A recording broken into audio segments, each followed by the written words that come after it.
Welcome to Meet Me in the City, a podcast exploring music through the boroughs of America. Welcome. Hello. Welcome. Joined as always by my two buddies, Sean and Dan. How we doing, guys? Doing good. We're doing real good. Is that your patented response now? I don't know. It feels good. Okay. We have a Feels great good. guest today. We do have a great guest, a guy that all of us have known for a hot minute, has been around on the scene in the Dayton area, making music for, you said 30 years, right? 30 plus. 30 plus. We have on the podcast today, Joe Anderl. Woo! Joe, how we doing, buddy? Really, really good. Good. He's well, got that morning voice. Yeah. You know, we all do, I guess. Yeah. It's, You know, what's the story, Morning Glory? I've heard of that before. Joe, we're glad to have you. You, again, have been a stalwart in the Dayton music scene. I remember as I started, what do we're looking around the table here. Yeah. Okay. Yeah. This is a different angle. I know. We usually have a round table. And Yeah. I have to look right to see Dan. Well, where are we today? we are in the Twisted River Roasting Facility, Nice. the sponsor of Meet Me in the City. Nice. It smells like coffee. It's good. It can smell like other things, and I'm glad it does not. Okay. I didn't shower before Zach's I not came. here. Yeah, that's all right. Yeah, we're here. We're good. Okay, Joe, we're so glad to have you on and to talk to you about your life in music and to tee you up. Just give us a little background. Where do you come from and how did you get involved in music, whether that's early on in life or teenage or early 20s, whatever it might be. Give us just your little origin story. Well, I'm a military brat, so lived all over the place. Didn't know that. Yeah, my dad was in the Air Force, and this was his last stop. Uh-huh. I think he probably would have stayed in longer, but then my parents had my baby sister, who's 11 years younger than me. Okay. So I think it was a good time to call it. Yeah. And That's quite a gap, 11 years. yeah, it is. It's wild. So yeah, we ended up in Dayton, and we all kind of stayed except for my sister. She moved to Houston. But from a music standpoint, I was actually a jock growing up. Yeah. I loved all sorts of sports. Loved playing basketball in particular. And I don't know, I was in 7th grade, and I was playing basketball at a church retreat, and the pastor went in for a hard rebound and shoved me off the court, and I snapped my ankle, Oh, geez. and my basketball career was over. In 7th grade? In like 7th or 8th grade. Jeez. Pastors. I know, right? They're pretty Lutheran pastor. That's the problem. That's why. Right. You know, going in for those German heritage. going in for those Catholic hard light. rebounds. So then I was trying to figure out what I was going to do with Was my this life. Dirk Nowitzki? Was he the pastor? Nobody thought he was. Oh, okay. All right. Yeah, so that pretty much ended my sports career. I played in the band. I played saxophone, alto saxophone. I was first chair. What? Yeah. First So what chair. year did you start doing that? That was 7th grade. 7th grade? Okay. Well, because in California, you could start music classes in like 5th grade. Yeah. So I'd started in California, and then when I moved here, Okay. joined the band in junior high. Where'd you go to school here? I went to Beaver Creek. Beaver Creek. Okay. Okay. So The Fighting Beavers. battling beavers. Battling Beavers. I'm sorry. Nothing beats a beaver. Do not Google that. I would agree. There's some. There's been some good musicians that have come out of Beaver Creek. Wait, how? Oh, yeah. Yeah. I mean, half a brainiac. Yeah. It's pretty amazing. Marcel, Yep. Tyler. But Wow. then I decided there were not enough hot girls in band. So I joined show choir. That'll take it up a notch. You know, there's nothing like a pink amazing. sequin vest. Yeah. Man, In this fact, is amazing. I have the photo. Do you really? Send it to us. We will share it. Wait, well, share it. It's an incredible photo. I actually pulled it out the other day because I found a picture of Tyler Trent when he was in 11th grade, and I was messing with him, and so I felt bad. So wait, you guys go back all the way? Oh, my gosh. Oh, dude. That you is guys got to awesome. see this. That's a show choir outfit? Yeah. The only thing that I'm disappointed is no jazz hands. Oh, I've got great jazz hands. Right now, I'm spreading my fingers as hard as you possibly can. So Go Battling Beavers. They still have Beaver Creek still has a good show choir to this day. Yeah. Yeah. Friends, I think is the name of it. Yeah, Yeah, that's right. Friends. That's what Yep. I was at Beaver Creek High School. Yeah. Wow. Jason Anneking's the director. He's a great guy. He was in show choir with me. Wow. We've so both of my girls were in show choir in Piqua, and so we've been to Beaver Creek to the competition. Oh, we and used to so- always go to the Piqua show choir Yeah, one. yeah, Tom yeah. Westfall, is he still Oh the director? yeah, he's up still the there? director for a couple more years. Yeah, he's a wonderful guy. He was our does. choreographer. Yeah, he's great.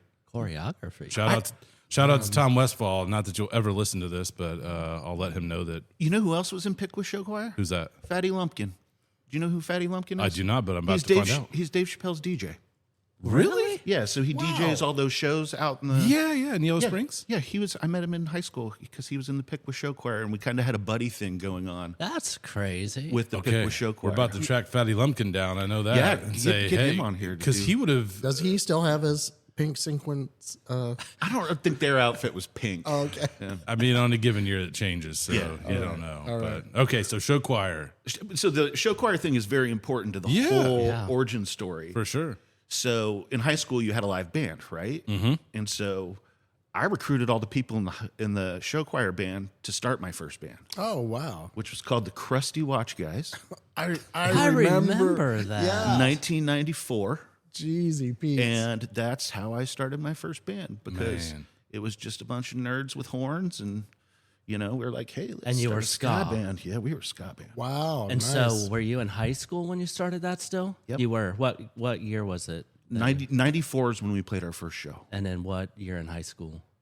I would have been a sophomore. Whoa. Okay, so we're about the same age. Yeah, I Yeah. graduated 95, 97. 97. Yep. Okay. Okay. Wow. So that I'm was not your, used so to why, not being the youngest guy Right. besides No. Sprinkle at the table, so it's kind of nice. Well, a what little was- shout out. We have Owen here Yeah. in replacement of Sprinkle today. Sprinkle Thanks, double Owen. booked himself. Basically, for Owen's moral here to make support. sure I don't screw everything up. Right. And so then I'm not the youngest. No. No, you're not. The youngest at 46? Man, you guys are old. Dude, Hey. I'll tell you. Let me tell you. Graduated 89. Let me count the ways. Yeah. So did you play a lot of shows around Dayton? Oh, yeah, we played a ton. We started in the band playoffs at Canal Street. Did you really? There you go. So year one, we lost in the first round to Stonehenge. Stonehenge. They've been around a while.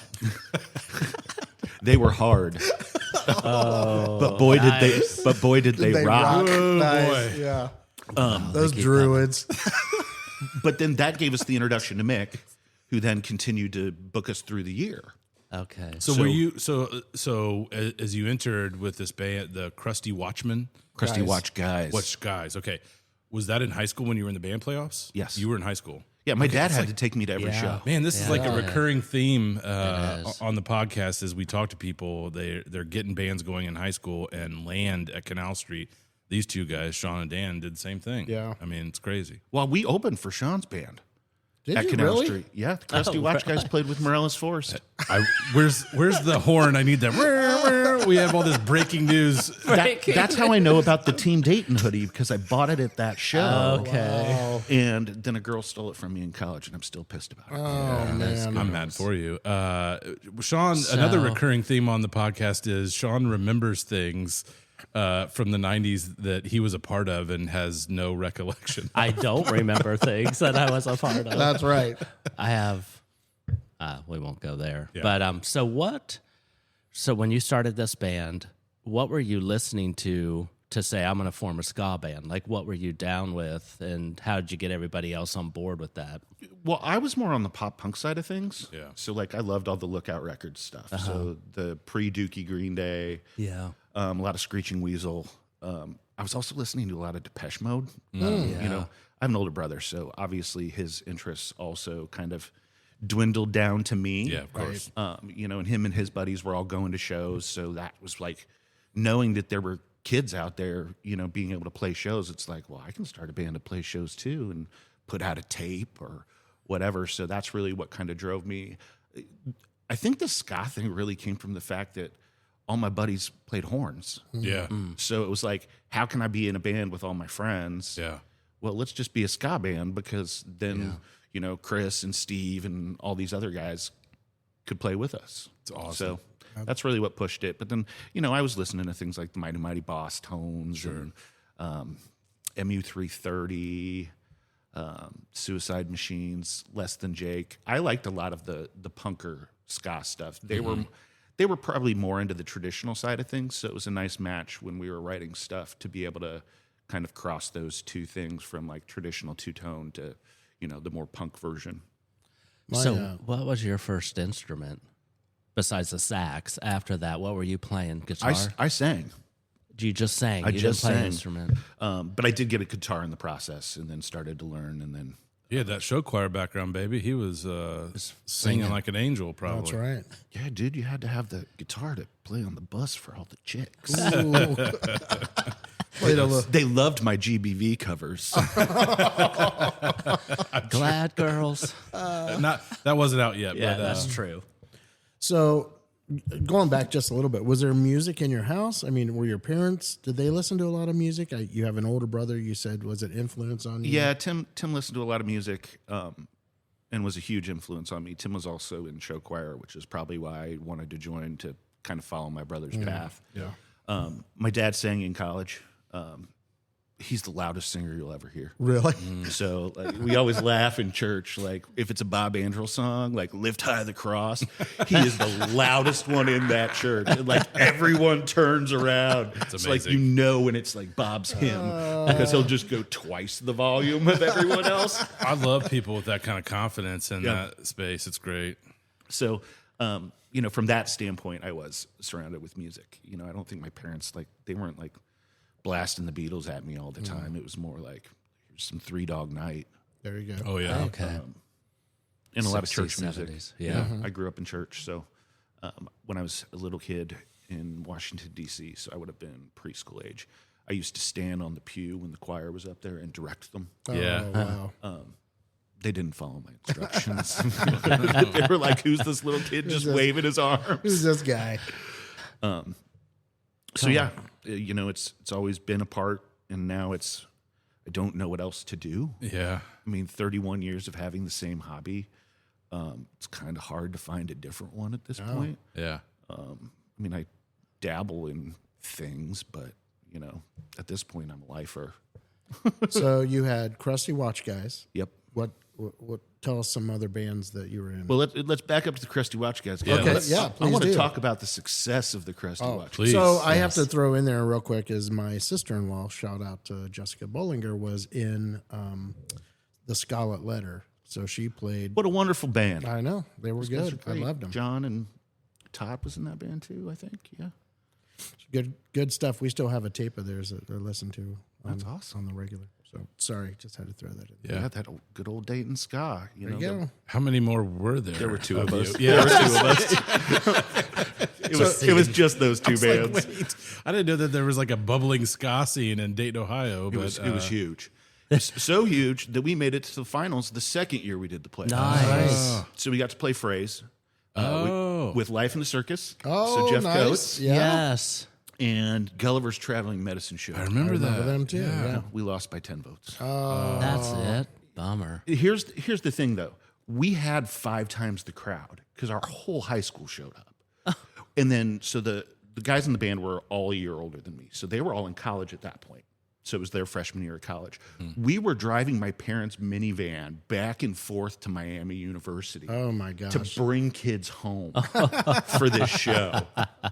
But and the whole high school shows up, but you could only vote if you were 18 and up. Oh. So we had by far the biggest crowd and still lost by 10 votes. Geesh. Who won that?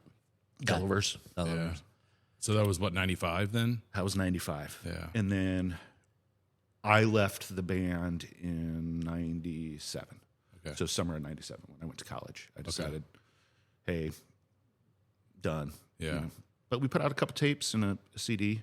It's pretty embarrassing now. We did do a 20-year reunion show. Oh, wow. It was their 20th high school class reunion pre-COVID. And so we played Blind Bob's, and it was an interesting time. My wife got a kick out of it. Yeah.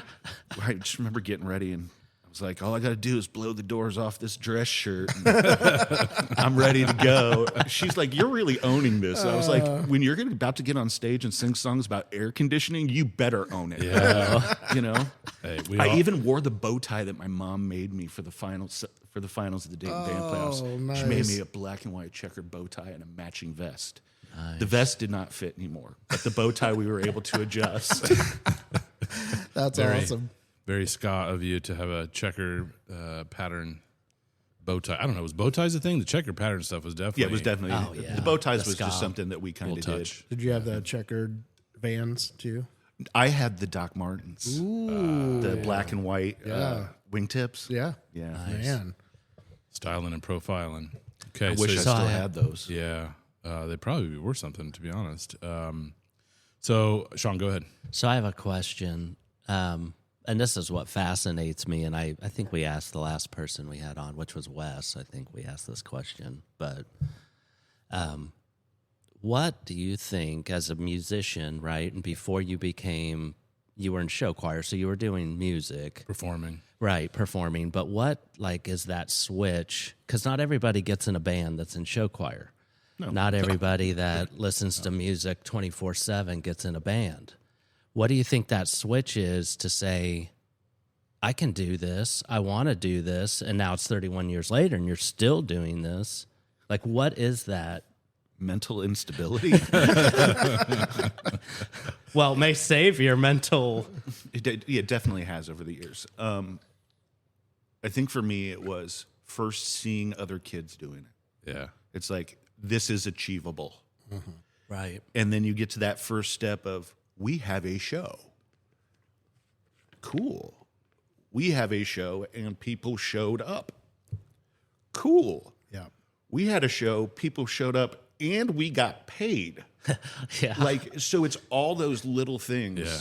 that, you know, when they start adding up like that, and then next thing you know, you're playing Phrase Pavilion to 1,000 people. Amazing. It's like, what's not possible? Yeah. Yeah. Right? And I still think that to myself all the time. Like when I think about bands I've played with or you know, relationships that I've made and friends that I've made, like the world's small. Yeah. Yeah. And Yeah, we're finding that out real quick here. Yeah. Which is awesome. And it is achievable. You know, it's like, gosh, we got a bunch of vinyl records out now. And Yeah. like, I'm meeting my heroes. I'm able to call people and be like, hey, do you want to play on this record? And they're like legit people. It's wild. Yeah. You know, I don't think I ever thought I would go this far, Yeah.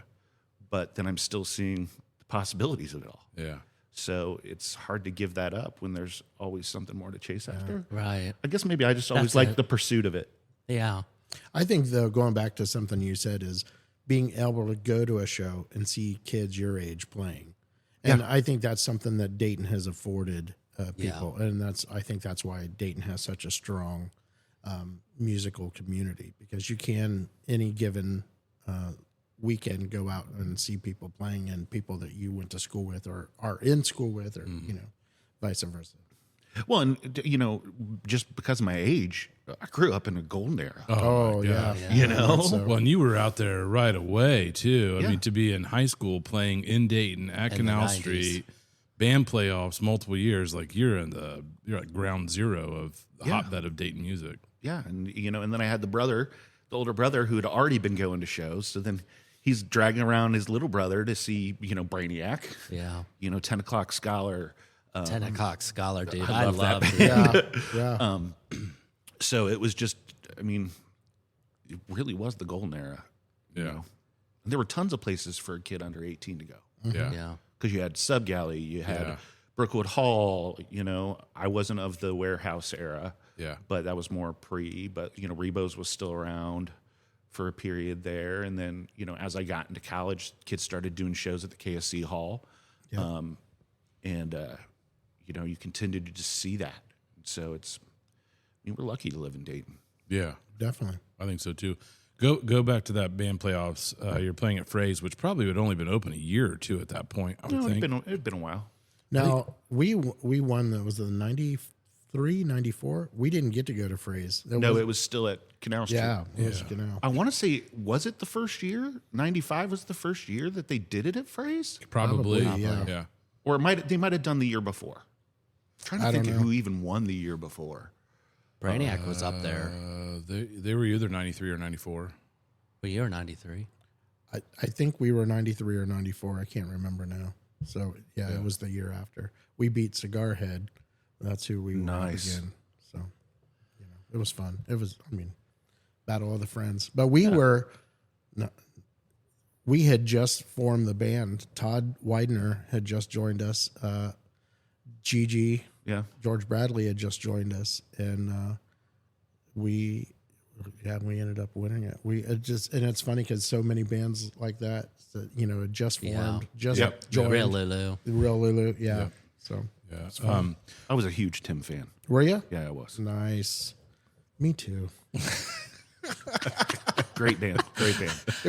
You know what? I had a lot of fun playing with Todd and George and Tim. Did you know that Todd was once a member of the 1984 draft? No, but it doesn't surprise me. He's played with everybody. Yeah.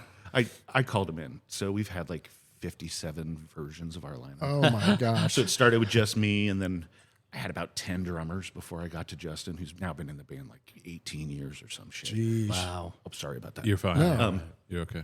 But so I always had a rotating cast.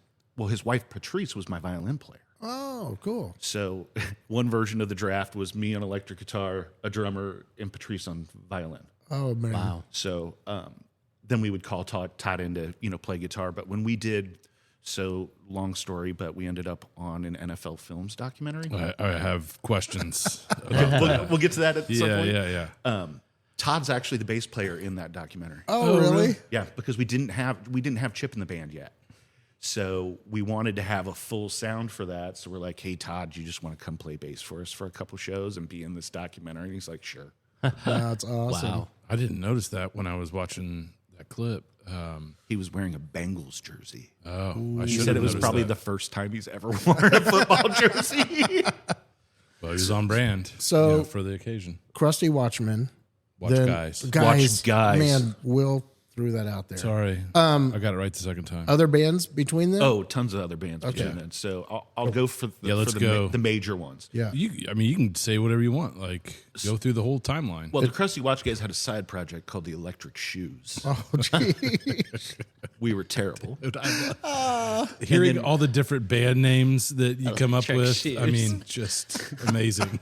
And then for the senior show, my senior year, I started a band for one show only called Luke Skywalker. Ooh. And we covered Take On Me Oh, nice. and You Found Me because I was really into that MXPX cover record at the time. So then that ended. Then I went to college and I played under Joe, the emo acoustic punk rock vigilante. Oh, my gosh. Yeah, Boy, you've because had some good ones. you needed that. That's right. And then I formed a band called Keaton, which was a 2 guitar and 1 drummer, like panic attack of a hardcore band. Like it was just fast, heavy. We actually played a show with Ben Parker once in Athens. I went to school in Athens, Ohio. And Todd was singing for Ben Parker at the time because their singer couldn't make this benefit show or something. So anyways, we play this thing and Todd's like, that was 10 pounds of rock in a 2-pound bag. So that pretty much Great sums up quote. Keaton. Have T-shirts of that. But Keaton did a lot of stuff, and we would constantly come back to Dayton and play because they were doing all the cool shows at the KFC. So like we were playing with all the hardcore bands that came through town. It's KFC, not the KFC. Although a show at KFC would be. That would be, would be tight. Kid Yeah. chicken and might get the microphone a little greasy, but it'd be delicious. I'd be using the leg as the microphone on the show. nice. But so we did a lot of that back and forth, which then got me kind of linked into the Dayton hardcore scene. Yeah. So college finishes, Keaton breaks up, guitar player ends up passing away. Actually, in the rock quarry that Slint Spiderland, the cover was filmed in. Yeah. Yeah. Wow. Super sad story. Missed my buddy Tom. He's a great dude. But so then that brings me back to Dayton after graduation. I'd gotten a job here, and was doing some still acoustic stuff.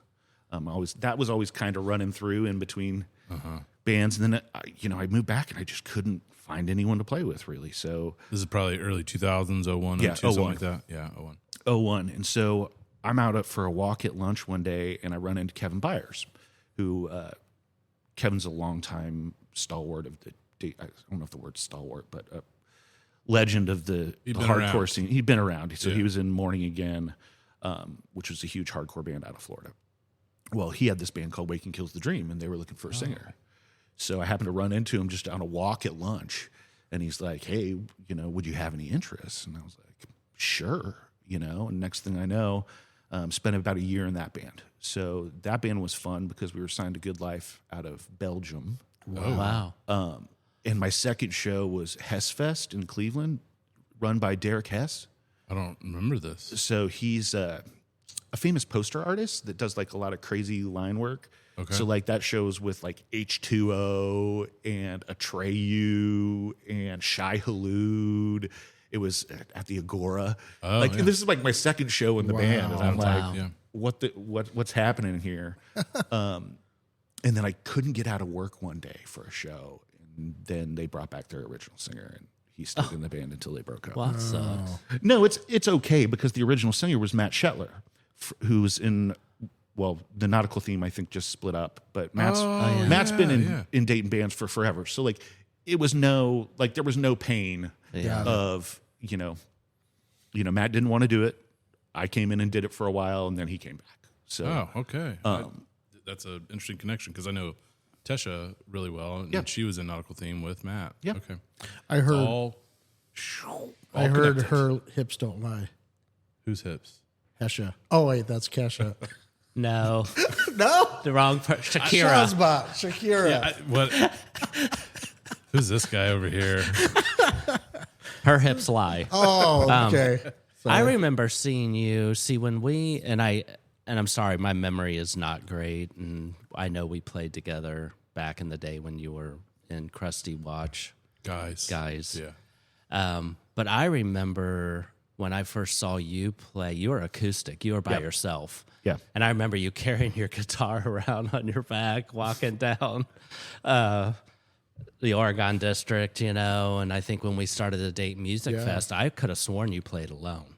I did. I thought you did. Yeah. yeah. Year one I did. Yeah. And so that's kind of how I saw you initially, is like, I didn't know about the hardcore stuff and all that. I didn't either. And I was like, oh, this guy's doing cool, interesting, acoustic, driven stuff. And so when did that kind of take off where you started doing more of that and then you kind of led into? So that was definitely immediately post Waking Kills the Dream.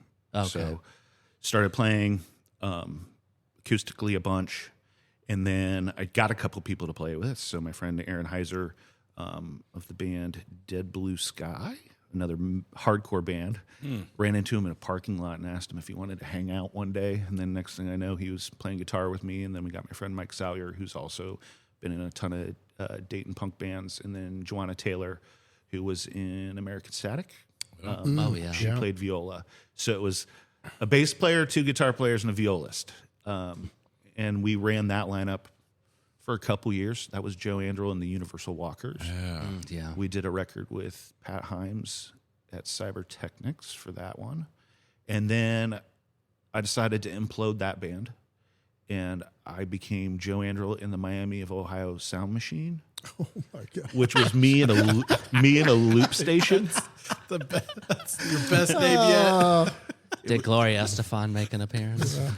No, You wish. I wish. Yeah, no, Did you have a couple conga players though? At least. All we did was play covers of "Do the Conga" Real. for like 47 minutes straight. How long did that band last? Well, that band, 2 shows. that band morphed into the 1984 draft. But I forgot there was one other band in there. For one show only, we did the Dayton Side Show. It was in the building that has like Square One downtown. And it was Jason Watkins from Mouth of the Architect, myself, and my friend Bill. And our whole goal was to be so loud that people would walk out. Oh my gosh. So we played one song for 25 minutes. The song started with Jason setting off a sample on his keyboard that was someone chewing celery. And we managed to stretch this one song for 25 minutes. We faced backwards the whole time so no one could see our faces. Paintings fell off the wall. Oh my gosh. And people literally walked out with their fingers in their ears. And then we finished, and my boss at the time was like, did you see that last band, Joe? You would have loved them. And then I just put up my hood, and he goes, it was you. Yeah. That's amazing. Oh, and that band was called the Challenger Disaster. Oh my gosh. Whoa. Hitting some buttons. Yeah, exactly. So the solo stuff ends up becoming the 1984 draft. So it was originally the What year was 1984. that? Yeah, there we go. Okay. I have no idea. You have no idea. I could probably, I'd say 06. Let's say 06 because there was a reason I did it. And it was originally the 1984 NFL draft. Right. But I didn't want to get sued, so eventually we just dropped the NFL. Did they come at you at all? No. Because of the NFL? No. Okay. But this leads to the wild tale Right. of my relationship with sports media. But so I was doing an East Coast tour with a guy called the Gunshy from Chicago. And we were doing 12 days down the East Coast. And my bright self decided I'm going to officially change my band name at this point from just Joe Anderl to the 1984 draft, which is kind of a dumb move before you go on tour. But we thought it would be easier if they thought we were bands to get booked. So that was the reason And it was behind just you. It was just solo. me. Yeah. Yeah. So that's where the name came from. And then it just evolved over the years to the point where I wanted to have a full band. Mm-hmm. And then that went from, 9 drummers and a rotating cast. So I was joked that it's like you got drafted. Because you could play. That's true. You could play one show. You could play 10 shows. We still work under that model, where like not every member of the band has to play every show. I mean, Andy's played drums in the draft for a show. Andy Ingram. Like it's that kind of fluid. Yeah, so pause here because we can't call you the Bob Pollard of Dayton because that title is already there, but you're kind of like a farm team in that you've had. What do we call you? The Bob Pollard of Beaver Creek? I'm like quadruple A. Oh, jeez. I'm like the Champion City Kings of Dayton music. No, I'm more That's like so funny. I'm You've been more like- traded. You're not playing. I'm more like those dudes who play in Carillon Park. Yeah. With no gloves and they're doing the old timey baseball. Come on, boys. Cigars. Yeah. I don't think I want to be the Bob Pollard of anything. Well, yeah, it was just a No bad, offense, bad Bob. joke. Bob's a sweetheart. He calls me Two Paps Joe. Two Paps Joe. Two Paps Blue Ribbons. Yeah, because I ran into him at Bob's one day after work, and I had 2 Paps, and so he called me Two Paps Joe, and then wanted to tickle me. Oh, well. Wow. He likes to give you the spatula, so you make a flat with your hand, stick it up under your arm, and he's like, Joe, I'm gonna give you the spatula. Give you the spatula, Joe. Oh my Wow. god. I hated it. That was when I told him we were working on an EP for the draft called Heisman Trophy Winner. He's like, I'm going to steal that joke, but I'm going to call it Heisman Trophy Winners. Oh. He never has to this day, so I appreciate that. Thanks, Bob, for not. It's probably Spatula. written somewhere and stashed somewhere. That's one of your old tricks. The spatula? It was the Aunt Jemima, not the spatula. The funny thing is, I brought this up to other people. They're like, yes, he will try to give you the spatula. Bob thing. loves to tickle people. That's interesting, to say the least. So solo But tour. you've been tickled by him. That's kind of fun. Well, Instead of touched by an angel, touched by Bob Pollard. is that a show on Lifetime? It is now. Hey, I'd get spatula. It's on by him. Cinemax. The spatula Late has a night whole viewing. different meaning. Okay. Anyway, so solo tour. you were. Solo tour. Yes, please go. I did that. I did that. I did that solo That's tour. the origins of the '84 draft. Yeah, the name. And then I mean, we can never quite figure out how long the draft has been, but it started just Justin and I. So me and a drummer. Yeah. And then we added Eli to the band. Eli also plays in the band Sad Box here in Dayton. Okay. Eli was my neighbor in college. So he wow. lived across the street from me In Athens. in Athens. Okay. Was he from here originally? No, he's from, let me pronounce it right, Gallipolis. Oh, yeah. That's where my dad was born. I like to call it Gallipopolis. Gallipolis. It's like the southernmost point of Ohio. Yep, Yeah. Mothman. Oh yeah. It's right across the river there. Is that where they have that festival? Yeah, Yeah. Mothman I've never been there, but I've heard about it. I've never been. I've never seen it, but I've heard about it. Do you want to see it? No. Are you scared of moths? Especially that big. Just give him a spatula. You ever smelled mothballs? I don't want to smell your mothballs. I know where this Joe, is going. Yeah, please cut these guys off now. So then Eli joins the band. So then we're 2 guitar players and a drummer, which is funny. Like, it's the second band I've been in with no bass player, right? Yeah. And so we played that way for forever. And then I was at a motel bed show at We Care Arts. Yeah. They were playing in the back parking lot, and I ran into Chip. And Chip and I had known each other from playing shows together over the years. He was in a band called Shady Side that kind of ran in the same circle as my college hardcore band. Okay. So, like, we had played together back when I lived in okay. Athens. Yeah, and yeah. I was like, hey, we're looking for a full-time bass player. Here's the deal. Like, you don't have to play every show. You can come in and out. You know, we all have kids. You know, we're super flexible on this. And about a month later, he called me. I was like, sure, I'll do it. And now Chip's been in the band over 10 years. Wow. That's crazy. So, and then for this past record, I had called in a favor from a band from Florida called Pogo, Susie Ulrey, the singer, to sing on our last record on Best Friends Forever. She sang on the song Big Star. And then I decided I really liked the female voice aspect of it. Well, I've known Cherry Fulham for years. And we had sung together in church. I had actually invited her. I was a worship leader for 7 years at Emmanuel Lutheran Church in I Kettering. didn't know that. Yeah. It's we. So just to pause and hopefully keep your place there, but with the alternative indie stuff, you don't hear a lot of stories. I mean, you guys came out of church, I guess, together. Your band got formed that way. Yeah, but not. It's not like the soul or funk or stuff where all those people are cutting their teeth in church growing up. In our world, the alternative underground stuff, you don't hear that as much. No, you don't. Well, what's interesting is we have heard that, like Tyler Yeah. was listening to well, I have a- Petra and stuff. Yeah. and, you know. But I have a funny story. Like, it's more prevalent than you would actually know. Yeah. Yeah. More than people admit. Well, I'm gonna divulge because Yeah. during COVID, Tyler and I came up with an idea. So Tyler Trent's a dear friend of mine. He's my prayer partner. He's one of my best friends in the Yeah. world. Good guy. Great man. Great guy. Yep. We decided during COVID that we wanted to, and this, so I stopped being a worship leader when COVID hit. Like, I decided, hey, I'm done. I also didn't feel comfortable at the time with things I was being asked to do, like come into the building and, you know, because I wanted to keep my family safe. Sure. Just like most of us, right?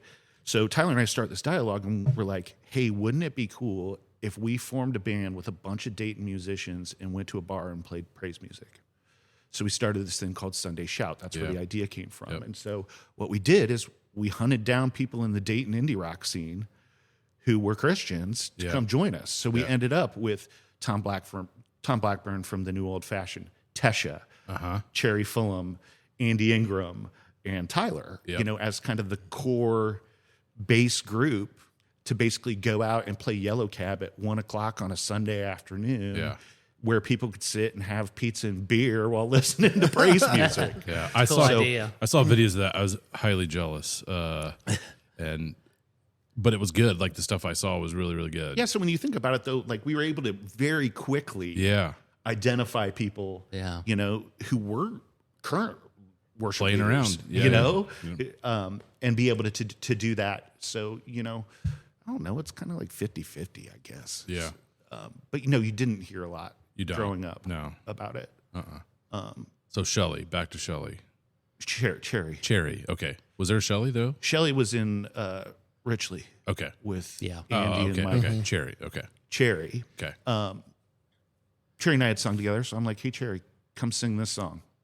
And then it turned into, Cherry, I have another song you need to sing on. And now she's a full-time member of the band. Yeah. So, So are you singing together, or is she taking I do all the lead stuff. So Oh, you do all the leads. the Okay. majority of it. And she's doing like harmonies. over leads and Yep. harmonies. Okay, cool. Brings up. So, what do you like about that aspect? It's just having her. another color. Yeah. You know, it helps fills it out a little bit. Yeah. And she just has a beautiful voice, so it's cool, And I guess she tames us a little bit. She's kind of like the band mom. Yeah. Yeah. You get 4 dudes in a room, and what can happen there. That sounds Frivolity. Well, you're seeing it. That sounds Frivolity. really awkward. As I'm sitting at a table with 4 dudes. Yeah. There's too many Shakira jokes, and I'm not practicing. Dan's hips don't lie. Let me tell Dance you. hips don't lie. Yeah. Jeff Coates is the mom of our. I think every band has to have a mom. yeah. Because I'm definitely not it. No. No. Oh, I thought you were. No, you're the stern daddy. Yeah, the stern daddy. That's what you wanted me to say. Ever want to hear you call him Stern Daddy?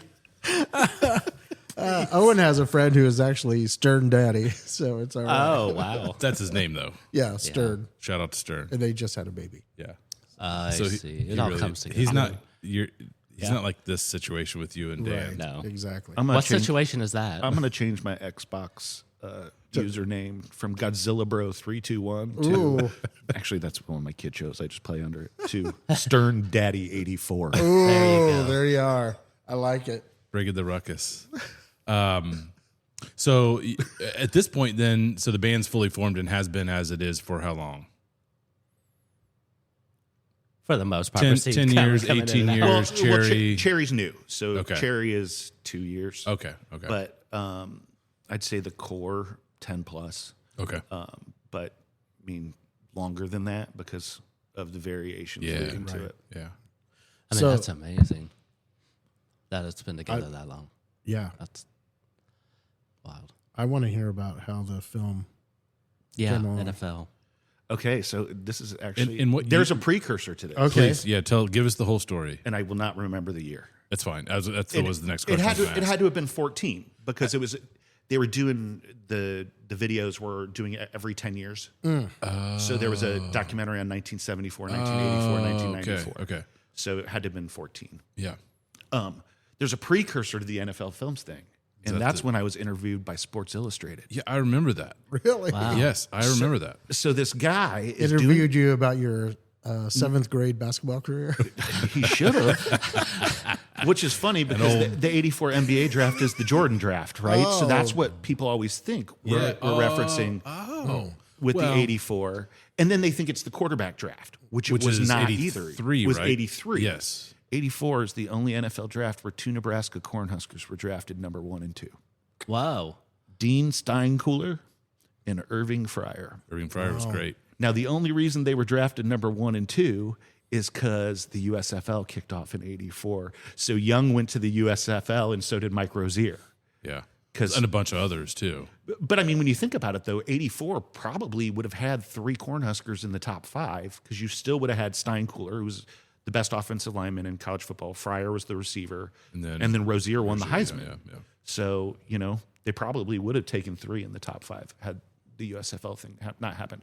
Anyways, this guy's doing a story for Sports Illustrated. He's trying to look up videos from every NFL draft. And he gets to 84, and all he can find is my band. Really? So he's like, I'm going to find this guy. So I get a phone call at work. He found my work phone number on LinkedIn. Oh my gosh. And he's like, hey, this is blah, blah, blah from Sports Illustrated. Would you like to answer some questions? And I'm just like, no way. This is not happening, right? So sure, he sends me an email, gets my email address, sends me an email. 5 minutes later, I fill it out while I'm sitting at work, mail it back to him. An hour later, it's on SI.com. Man. Band called the 1984 draft makes it hard to search for actual 1984 draft. That was the story. And so he asked about the band name origins, etc. So Did I'm you like, drop the NFL part by that point? yeah. Yeah. But I think maybe some of the YouTube videos still had it tagged Sure. in there. So I'm like, okay, that's my moment of fame. Hey, Yeah. my music career has now hit its pinnacle with being interviewed by Sports Illustrated of all things. You know? Not so fast. Not Rolling Stone, Right. not Spin, Sports Illustrated. which then leads to a couple of years later, get an email out of the blue. No, it was a phone call again. And it's like, hey, this is Greg Frith. I'm a senior producer at NFL Films. We want to include your band in a documentary on the 1984 draft. And I'm like, someone's messing with me. Like, someone knows the Sports Illustrated story and is fully messing with me. Yeah. So I'm like, well, I'm going to Google this guy. Type in Greg Frith, senior producer, NFL Films. I'm like, okay, I'm going to give this guy a call. Call him, gives me the spiel. I'm like, we want to fly to Dayton and film your band. Wow. When can we do it? Cool. And I'm like, I'm still thinking this is a joke, right? Yeah. And I thought it was a joke basically until we got paperwork from NFL Films that we had to sign. Yeah. And I was like, okay, this is actually real. So we schedule a date. We booked a show at Bob's. So they wanted to do an interview and then live footage. So we jumped on a bill at Bob's. I think that was already booked. So we practiced in East Dayton, in the basement of Justin's house. Which appear like in the documentary. It's you in can the see that, documentary. right? You can Yeah, see it. yeah. The funniest part about that is there's totally a toilet in the background. And it wasn't like a working toilet. It was just one that was always behind Justin's baby. drum set. East Dayton, we roll. And then however we Justin's got to roll. big old dog was like behind a gate, like while we were being interviewed. But it's weird. They pull up with like 3 vans. Oh my god! And just start unloading all this film equipment. And like they had roller tracks in the basement. And I'm like, am I on Oprah? Like it was wild. So That's crazy. you know, it's just the middle of the afternoon in East Dayton. 3 white vans pull up and start unloading Yikes. millions of dollars in film equipment. So we do the interview in the afternoon, and then they went to Hickory Barbecue, had some barbecue, and then we met back up at the show. Hey, man. And they filmed the show. So, and mainly, you know, they just wanted to talk about the origins of the band name, and Sure. you know, I'm a big sports fan, so you know, obviously talked about the '84 draft itself. Only NFL draft that had no Hall of Famers in it, Yeah. but had some great players. Oh, like yeah. Ernest Biner. Yes. Unless you're a Cleveland fan, that's probably painful for Well, you. no, what's funny is in the documentary, they show him in the Redskins uniform, not the Browns uniform, That's which, yeah, whatever. but it's probably to ease the pain. Yeah, a little bit. So yeah, we're like, okay, Also, Norman Boomer Esiason was in that draft, he was. 1984. Yeah, he slipped way down. He yeah. was really mad. Yeah. So yeah, they filmed us, and then when they aired the documentary, we kick off every segment, which was really, you know, we thought maybe they'd just use a little bit of it. Yeah. No, like after every commercial break, they came back to us, and then the end credits is all us, our songs, Yeah. all us Man, talking. I need to check that out. It's awesome. Yeah. So yeah, so about, you know, every year around draft time, we see about 10 to 15 people like our Facebook page.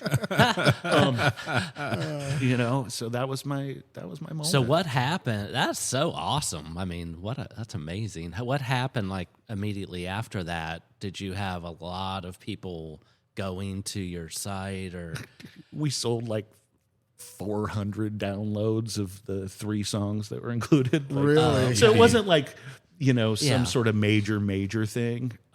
but you had a lot more traffic? We did. Yeah, We did. that's awesome. And then it gives you a good story to tell, right? So that when you're yeah, following man. up with press companies, like, you know, it's in your press release. Yeah. And you're Yeah. like, really? You're like, huh? So what That's was? a little crazy. Did you get any? Do you have any interaction with the crew as they're Yeah. filming the show? And I mean, what kind of feedback did you get from them? They were awesome. They loved us. Yeah. And in fact, Greg has been so awesome to me. He got me an autographed Irving Fryer picture. Oh, that's awesome. And this is before Irving Fryer went to jail for Okay. real I didn't estate realize he went fraud. to jail. So Yeah, he did. At least it's real estate And fraud. they got us jerseys Really? from members of the '84 draft. So I actually have a framed Irving Fryer jersey that they Amazing. gave us. That's cool. Now they were supposed to have them. They wanted us to wear them while we played, so we did. But mine didn't come, so I have a custom Husker jersey that says Jay Anderl on the back, and I just put that on. So it worked out great. hey, you're But yeah, we representing all the got- first 2 picks. It's good. Yeah, we all got custom jerseys. So I think Todd got the Boomer Esiason. Justin got the guy from the Giants, who I can't remember who it was. Eli got a guy from Oh, the it Bears. was was not Wilbur Marshall. He was Bears. Gosh. Eli must have got Yeah. Wilbur Marshall. Okay, Bears. he's a Bears yeah, fan. yeah, yeah. Well, it'll come to me at some Yeah, point. it'll pop up. So Carson. Harry Carson. Yep, that's who it was. Oh, I thought Carson Daly. That's what I don't think he That was a played few years football. before his national debut on MTV or whatever it was. And they were asking me questions like, have you written a song about the '84 draft? And I said, it's really hard to rhyme something with Steinkooler. Next thing I know, and I made the joke to the guy at NFL Films, the producer. Next thing I know, I get an email from Irving Fryer, and all it says is wine cooler nice. because it rhymes with Steinkooler. Yeah. Little Wine cooler. Bartles and James there. Throwing the rhyme part at the beginning of the phrase instead of the end. That's something. Yeah, and then we got covered in HuskerMax.com, which is my favorite Husker news website. I'm a huge Cornhusker fan, if you can't tell. That's why we named our band what we did.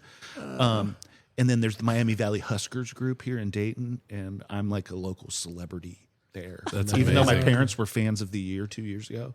But when I go, they're like, hey, you're the guy. And all those people came. Oh, really? Like the local people who watch the Huskers, like 8 of them came. That's amazing. And they wore Husker gear to the show, and it's like So cool. Wow. kind of bizarre that they're coming to see some weird indie rock band from Dayton, Ohio. Dan, I want to say I'm proud of you for not jumping on that Husker Max because I'm pretty sure I- you had dude, something. I knew you had it- some teed up. So it let's clicked. move on. I know. There's Moving too many on. jokes you can make about corn, okay? Whole. Well, Random fact of the day. The Nebraska Cornhuskers were originally called the Nebraska Bug Eaters. yeah, Wow. They chose wisely. Yeah, it's exactly. a little better. A little better. I'm scared of corn. Yeah. Well, Children of the corn. Yeah, exactly. so I want to go back and have after 31 years of playing around. We have to say you played 20 years of the 21 years of the Dayton Music Fest, right? This is the only year I haven't played Yep. it. There Yeah. you go. And And I it was saw- intentional. That's Yeah, what we heard. right. Yeah. Yeah, I said, hey, 20 is good. That's amazing.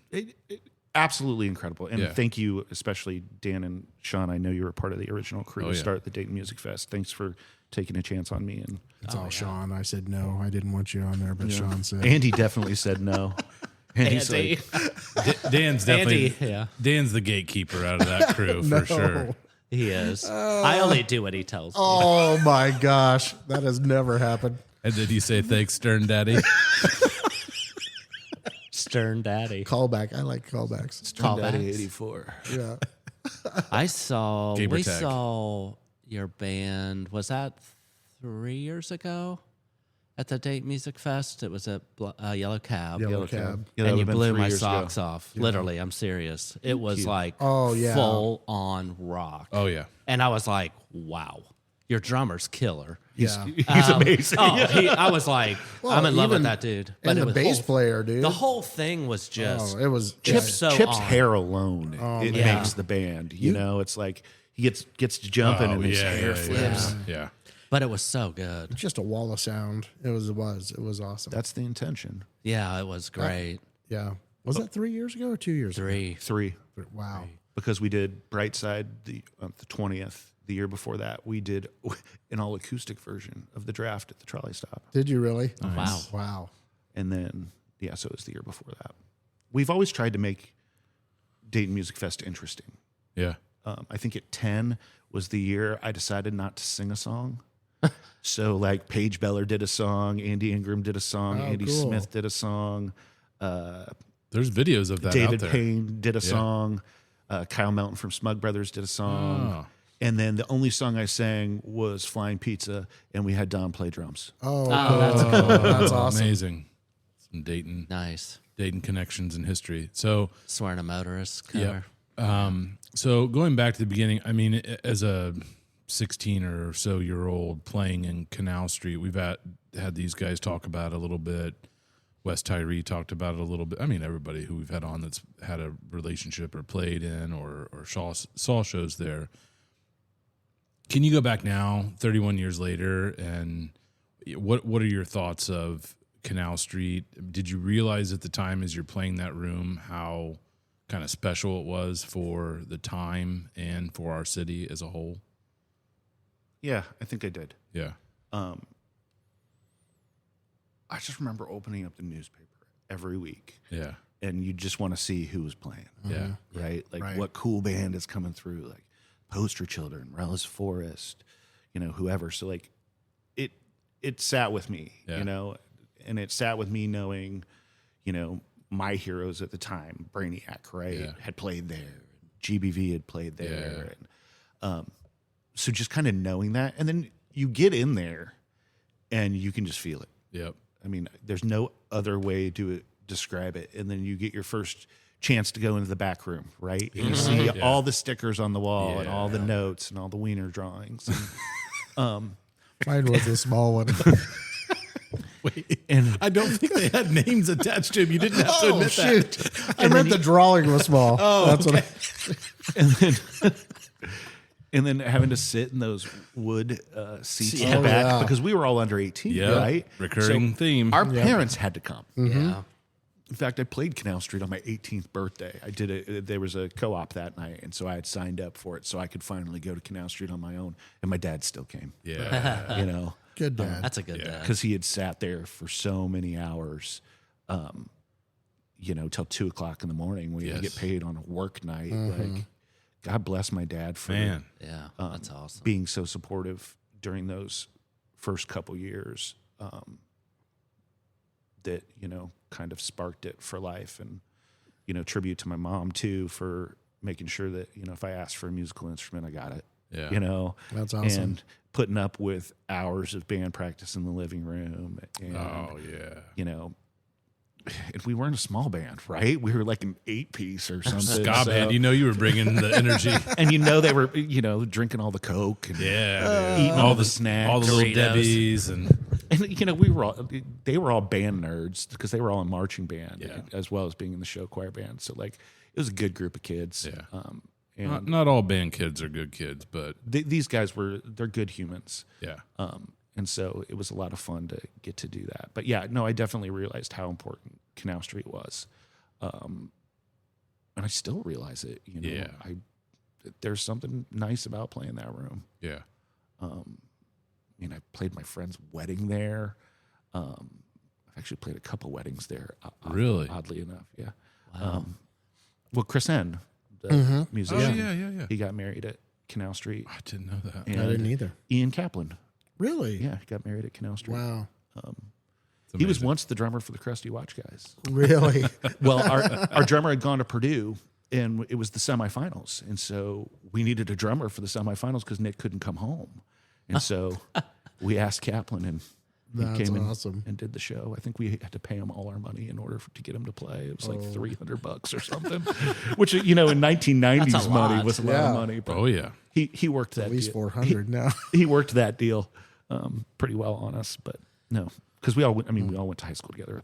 That Beaver Creek circle Yeah. is pretty deep as it relates to Dayton musicians. Because like Tim Krug, who's now in Brainiac, Yep. graduated with me. Shane Weber, who's in 8-bit, or O'Condor with Tim, Beaver Creek Kid, Ian, the guys from the Give Ups. I went to high school with Steve. I was in show choir with Timmy, lived up the street from me. Yeah, there's a lot of Wow. music nerds out of Beaver Creek. That's awesome. I thought Centerville had a lot, Yeah. I think Centerville did have more. but I think you guys had a lot, man. That's a lot. Yeah, That show choir was hot. it was. It was. Centerville did not have a show choir from what I can recall, right? I don't know. I think Beaver Creek's about the only one in Dayton area, even to this day. Really? We did have hockey honeys. We did hockey. Hockey had a. Centerville and Fairmont both had hockey teams. They did. And they were the two around. What and the puck are you talking about? Oh, sheesh. They set me up for that one. Sit there with Canal Street. Do you have any shows in particular or memories, whether playing or going to a show, that stand out? I have a couple. Yeah. Tim. I mean, I saw so many shows there. and had a lot of really good experiences at Canal Street. But then it's like, I wanted to kind of maybe tell some of the weirder ones. Sure. Yeah, please do. Definitely. One time, our Crusty Watch guys opened for Funk Allegiance, Ooh. Funk and they made you Allegiance. pledge allegiance to the funk. Oh, That was pretty awesome. Different angle. We opened for John Mullins from the Mullins Band. Oh, yeah. Really? And I walked into the back room, and because we were trying to just load up, and he's like, "What are you guys doing back here?" Like, he didn't know we were in the opening band, and we're like getting loaded up. He's like, "Me too." And then I look over, and he has a mountain of cocaine on the table. what? And like, I'm like 16, right? And I'm like, okay. And I got out of there. Time to go. I got out of there so quick. Oh, geez. I can tell that story because Canal Street's no longer there. Yeah. I mean, the building is there and it's a deli, but and Mick has since gone.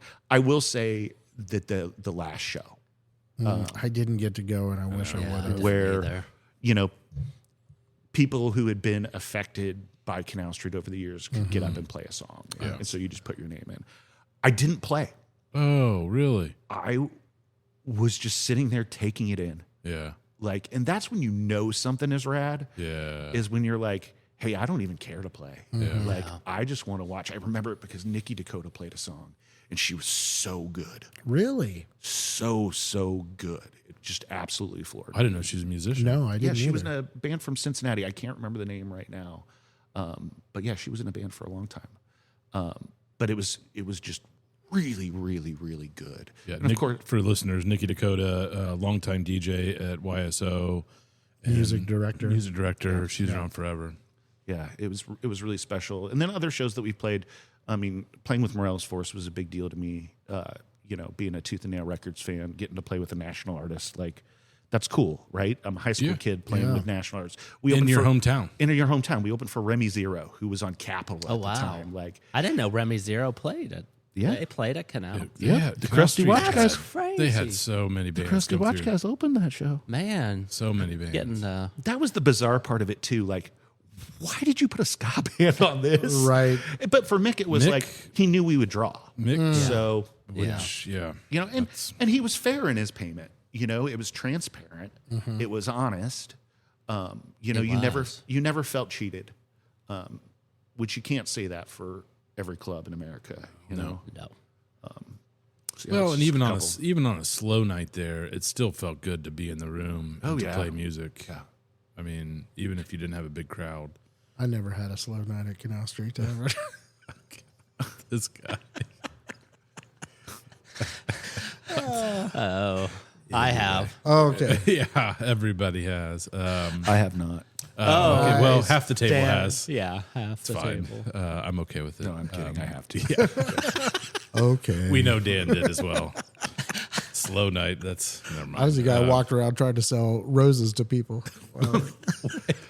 We're all Cig- was a thing. I cigarettes. forgot about that. So I think that now the four of us are going to start a band called Slow Night. Ooh. It'll be a Slow slow night. dive cover band. Oh, that'd be cool. I mean, that would be fun. That would be fun. We need a singer. Probably terrible, but Wow. female singer. For slow dive. I have a really good falsetto. Do ya? I want to start a cover band called Danger Zone, where we just play the Top Gun theme Oh, song. wow. Top Gun soundtrack front to back.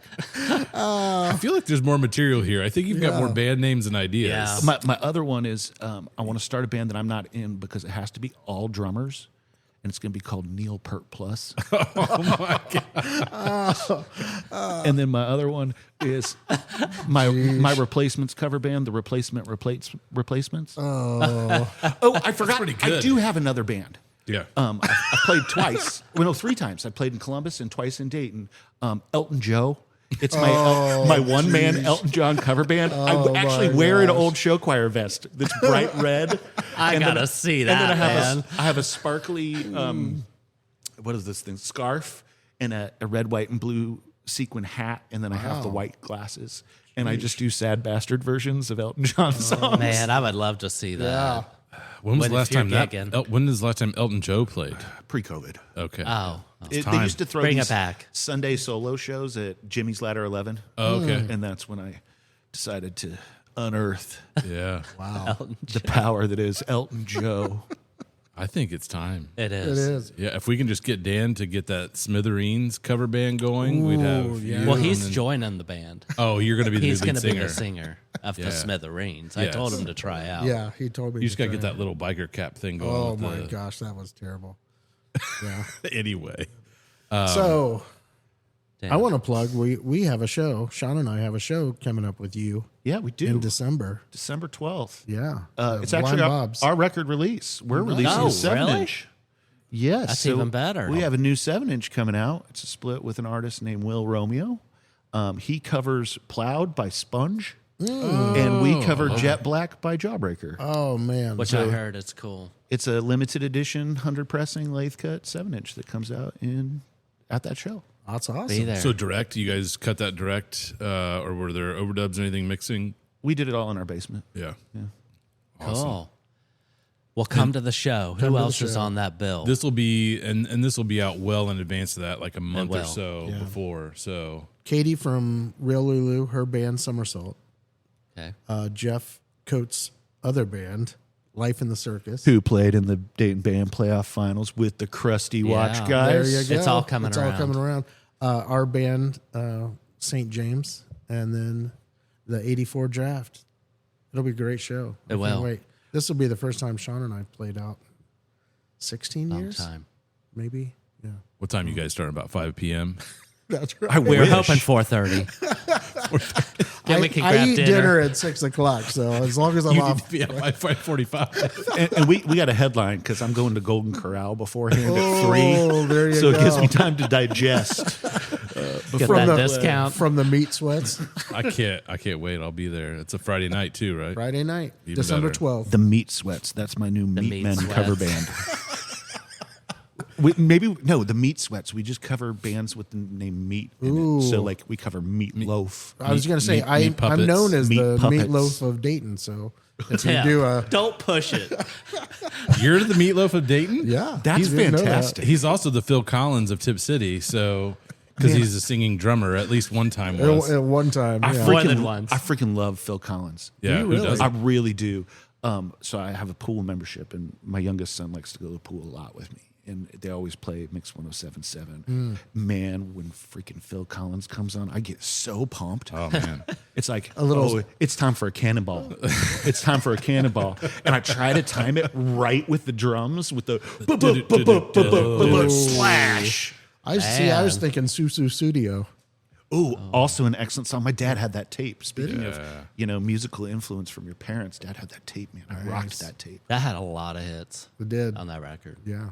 That and Whitney Houston. Rocked a ton of Whitney Houston. That orange cover, like her first big record. Yeah. Yeah, it's a great record. The Top Gun soundtrack.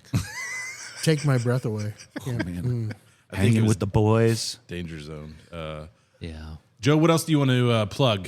You got this 7-inch coming out here, and that show is December 12th at Blind Blind Bob's. Bob's, yep. Okay. We started recording our new record, our new full length, which Awesome. is titled Aladigger. You already have a title for the record. Oh, we already have the design done. The design was done before we even started recording it. I had the name and design before I had all the songs. That does not surprise me.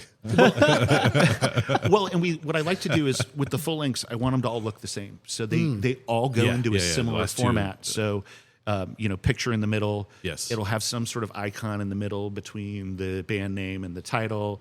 And I always wanted to do that because I loved going to record stores when you'd flip. Yeah. And there were bands that have done this. It's like, Yes. when you get to them that Yep. this is, this band. So it just makes it really easy to find a record. Yeah. So that's why we had the design done well in advance. This just gave me an idea. Uh-oh. You know how you have the flip books and then something happens? Oh, no. You should do that with album covers.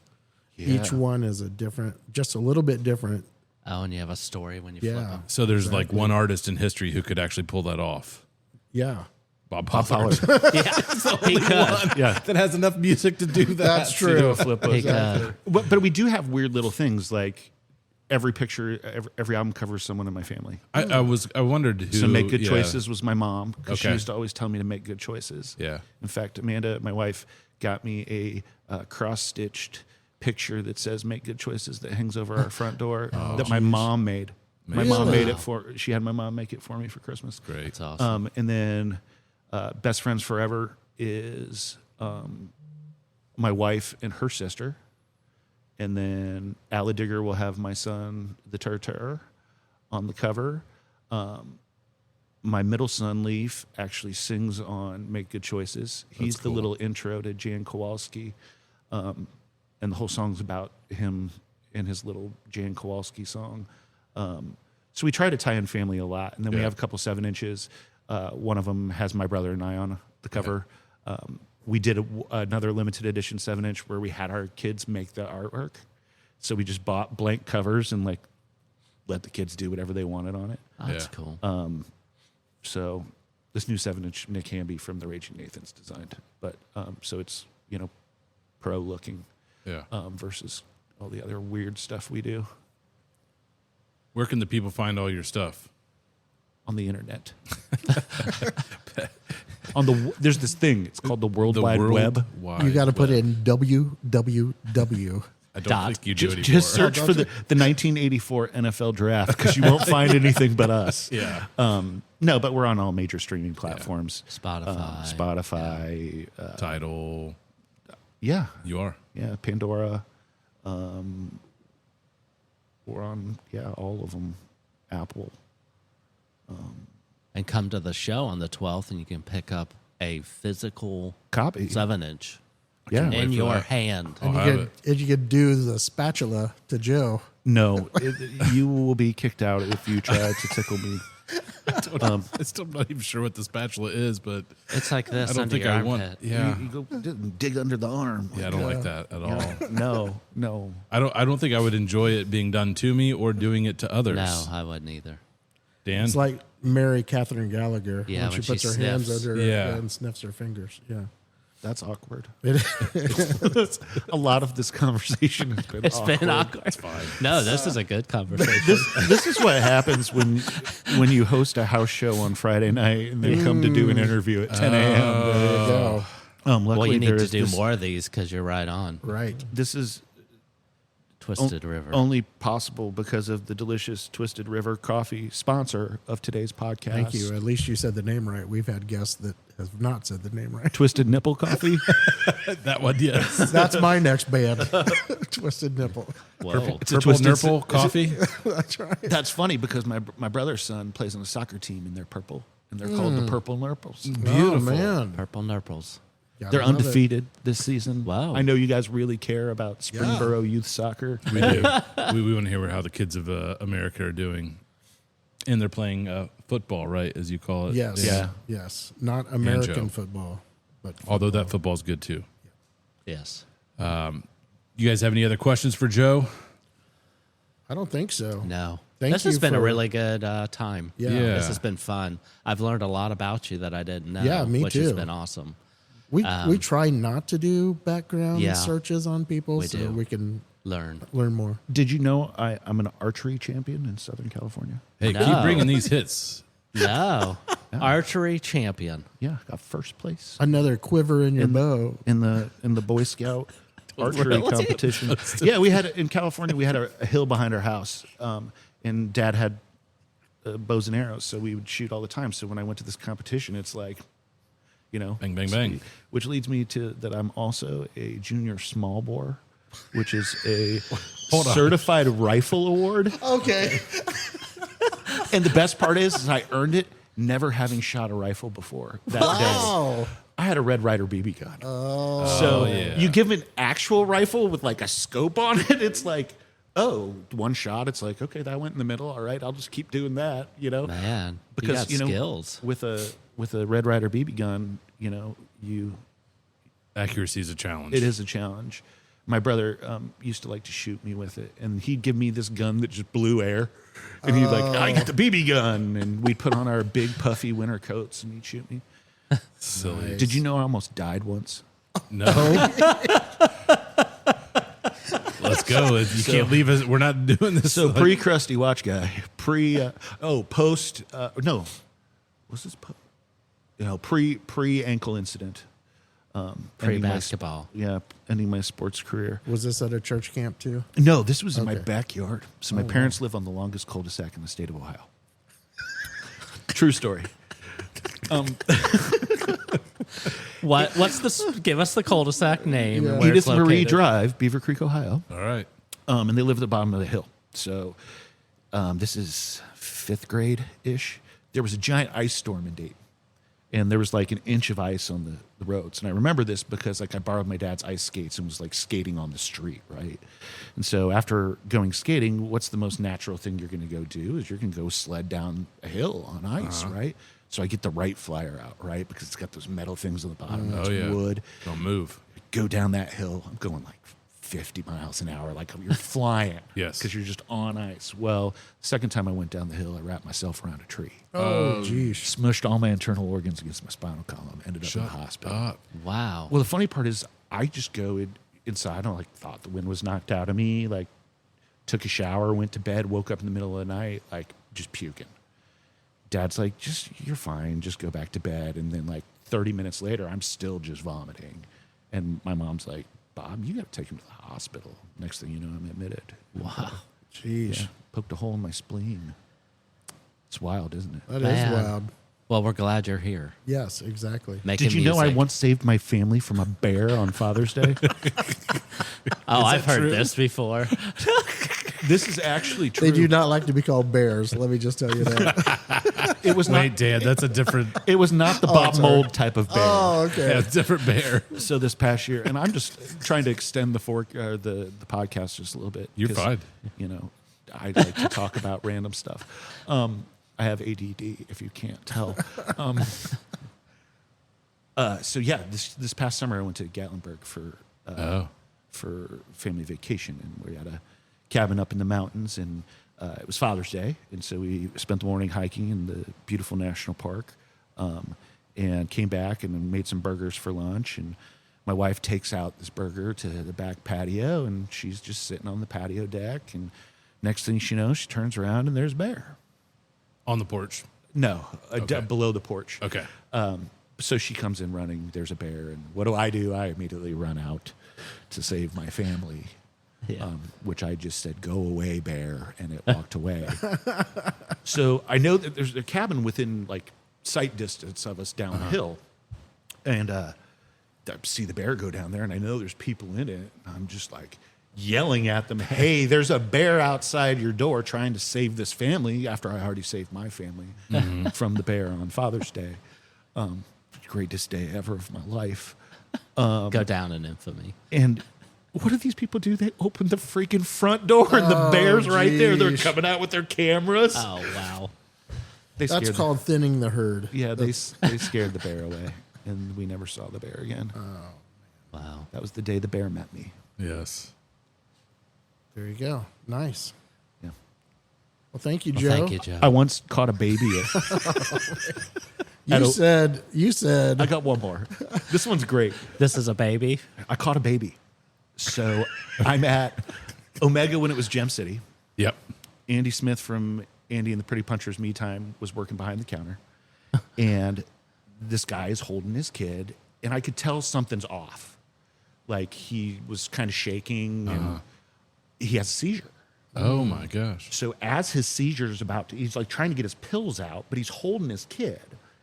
And as he like starts to seize, he tries to put the baby on the counter, and it barely gets on there, and the baby starts going off the counter, and he's fallen and hit the floor at this Jeez. point. Oh, wow. And I'm probably 6 feet away. Let's say 60.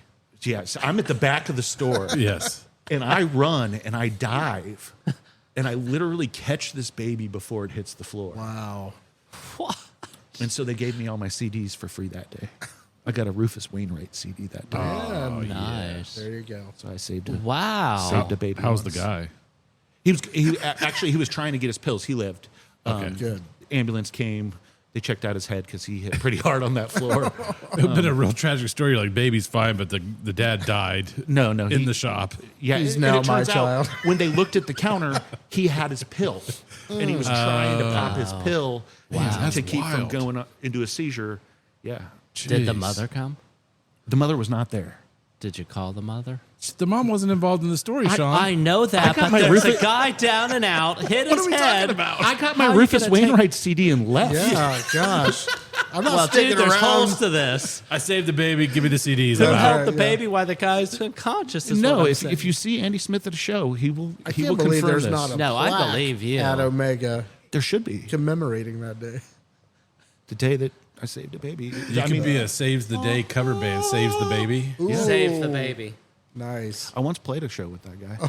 Really? Saves the day. Right after the shootings downtown, there was a Oh, big yeah. emo show at the Masonic Temple, and I was the only date act to play. Seriously? I got to open Wow. that show. So that was it. Chris from Saves the Day played, and Vinny from the movie Life, Jeff from Thursday, and the guy from Bayside.